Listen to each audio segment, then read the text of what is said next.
all the way true. My mom was like, but why must she lie? I was like, I'm stretching the truth, Mom. Like, I'm not, none of this was said. I'm like, no, it doesn't work like that. Don't pitch me, Bits. No, don't pitch me. You know, we have 2 Nigerian housewives on the Housewives of Potomac. I'm aware. Yes, okay. Yes. Nigeria is Africa's most populous country. You're about to have Yeah, more, right. Yeah. Here are Robert and Lynette from San Francisco with a question for Graham. Hi, you two. What's your I didn't know that. I wasn't there. I had to zoom in to accept the award, but it was Meghan Markle's carefully managed image as a royal, activist, and modern feminist has always fascinated the public. But every polished narrative has shadows. And now, a single subtle comment from one of Britain's most respected TV hosts may have pulled those shadows into the spotlight. On what seemed like another typical night on the Graham Norton Show, a brief remark sparked an online frenzy. No shouting, no accusations, just a casual reference laced with implication that cracked open long-buried questions about Meghan's early career, mysterious yacht parties, and the nature of her rise to fame. Suddenly, the whispers that once echoed in elite circles were front and center. What did Graham really mean? Why did it hit so hard? And how much of Meghan's past was carefully hidden from public view? What follows is a deep dive into how one moment of British humor triggered a media storm, and possibly a reputational unraveling. I didn't know that. I wasn't there. I had to zoom in to accept the award, but it was worth zooming in to see the expression on Piers Morgan's face. Really? And what interview did you win for? Was it for a specific interview? Before the Graham Norton incident went viral, royal commentator Phil Dampier had already been stirring the waters. Drawing from his conversations with Lady Elizabeth Anson, Queen Elizabeth II's cousin and longtime party planner, Dampier revealed alleged tensions between the Queen and Prince Harry. These interviews, recorded before Anson's death in 2020, hinted at disagreements over Meghan's role in the royal family. Anson reportedly warned early on that Meghan might be more image-driven than the monarchy preferred. These claims, once brushed off as private concerns, gained new weight after Norton's televised remark. Suddenly, what seemed like internal gossip became part of a broader, more public reevaluation. The sense that the royal family might have seen red flags early on added fuel to an already controversial narrative. It wasn't just outsiders criticizing Meghan. It appeared that even within the palace walls, doubts had existed from the very beginning. I've been watching your show for years, so I'm a huge fan here in Toronto. Thank you. No worries. My question today is for Yvonne. Do you still include jokes of your parents in your stand-up routine? And do your parents ever get annoyed by being the subject? The Graham Norton Show is typically a haven for cheeky humor and celebrity charm, not scandal.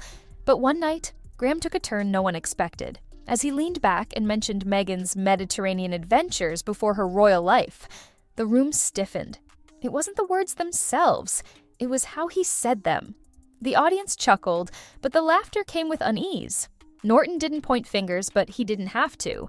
The implication was clear to anyone paying attention. He wasn't referencing paparazzi stories or online rumors. He was tapping into a narrative long whispered in elite circles.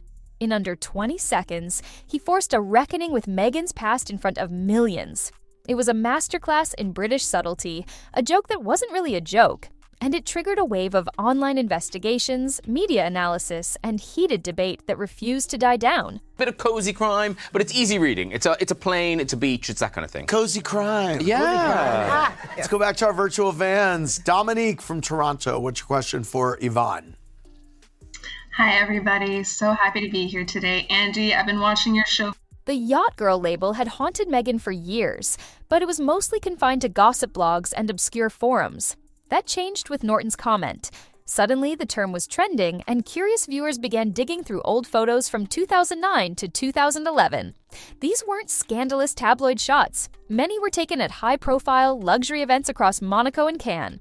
Meghan appeared in stylish swimwear, smiling beside wealthy men and beautiful women.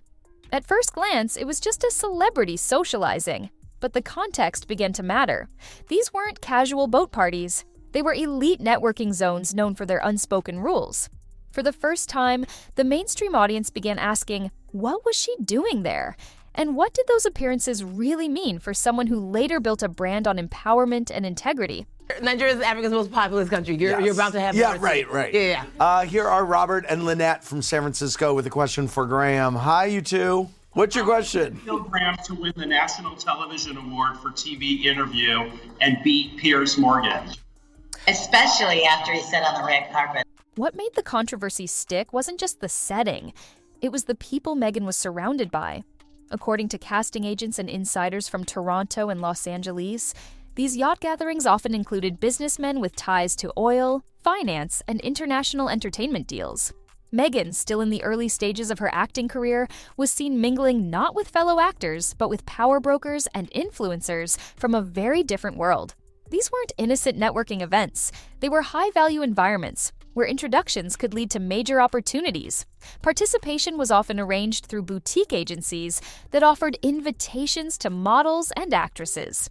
While nothing illegal was implied, the undertone was unmistakable. Appearance, charm, and discretion were expected.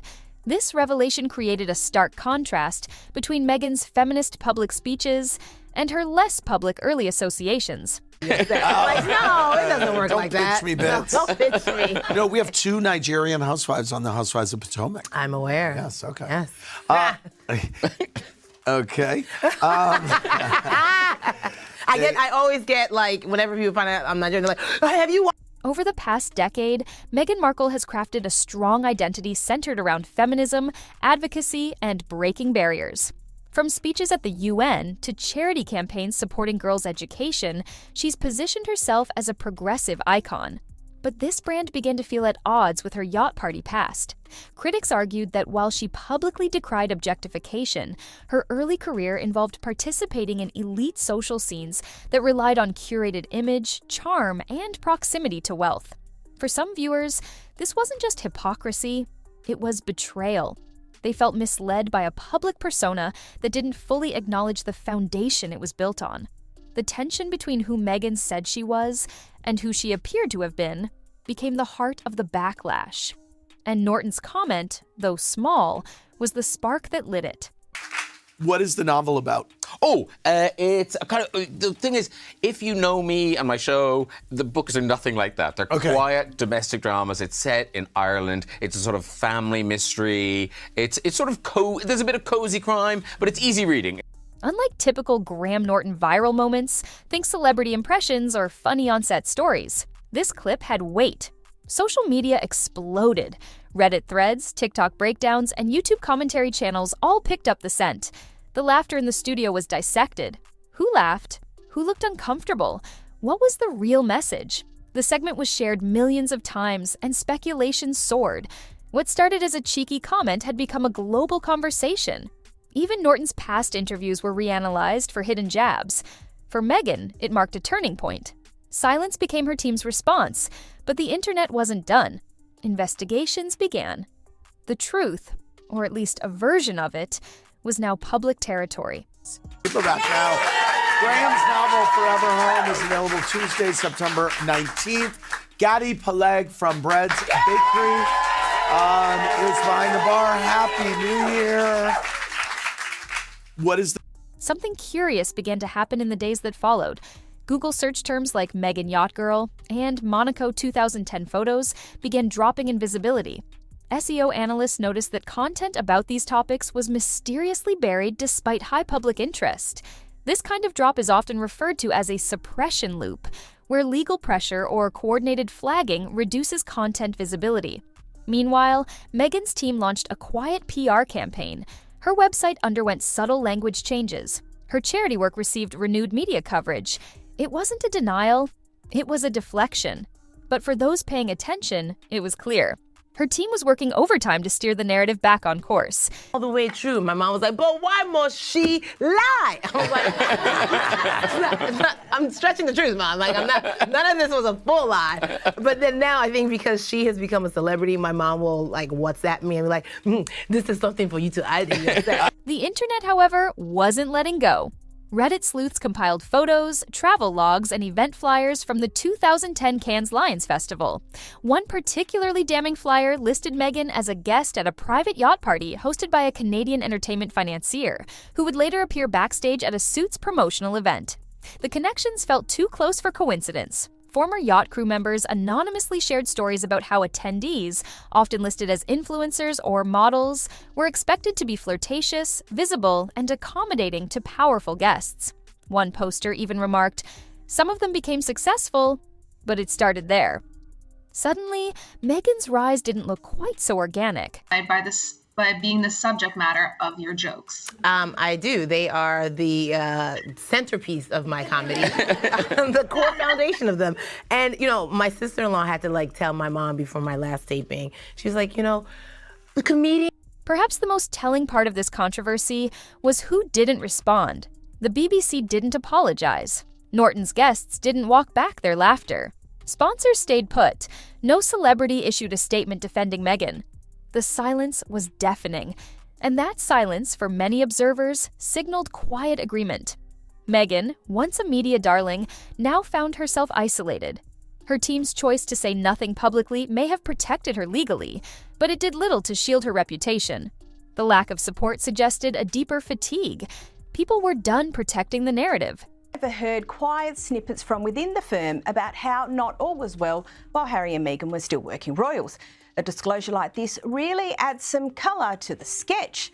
Phil Dampier went on. In the days and weeks that followed, UK tabloids, independent journalists, and commentators revisited Meghan's early years with fresh eyes. Pieces in the Telegraph cross-referenced her name in yacht registries and event lists. Former Suits colleagues began offering anonymous quotes. One crew member recalled, "She always said she'd be famous no matter what it took." Whether fair or exaggerated, that sentiment echoed the shifting public mood. Meghan's transformation, from actress to duchess, from model to humanitarian, now felt more calculated than authentic. Norton hadn't exposed a scandal. He had simply cracked the door open, and what people saw behind it couldn't be unseen. Time on her Substack, Royal Extra, where she gives us details from a series of interviews she did with Lady Elizabeth Anson prior to her death in 2020. Including about an alleged argument between Harry and the late Queen. Meghan Markle has long been a symbol of progress, of change, of what it means to modernize the monarchy. But symbols are fragile things. One offhand comment from a beloved talk show host was all it took to shatter the illusion for many. Graham Norton didn't hurl accusations or stir drama. He did what the British do best, he implied. But in doing so, he reminded the world that public figures can't always outrun their past. For Meghan, the fallout wasn't just about old photos or luxury parties, it was about trust. And once trust is broken, carefully managed PR campaigns and polished speeches may not be enough. As the dust settles, one thing is clear: the world is watching more closely than ever. And no crown, no matter how glamorous, can shield someone from the truth.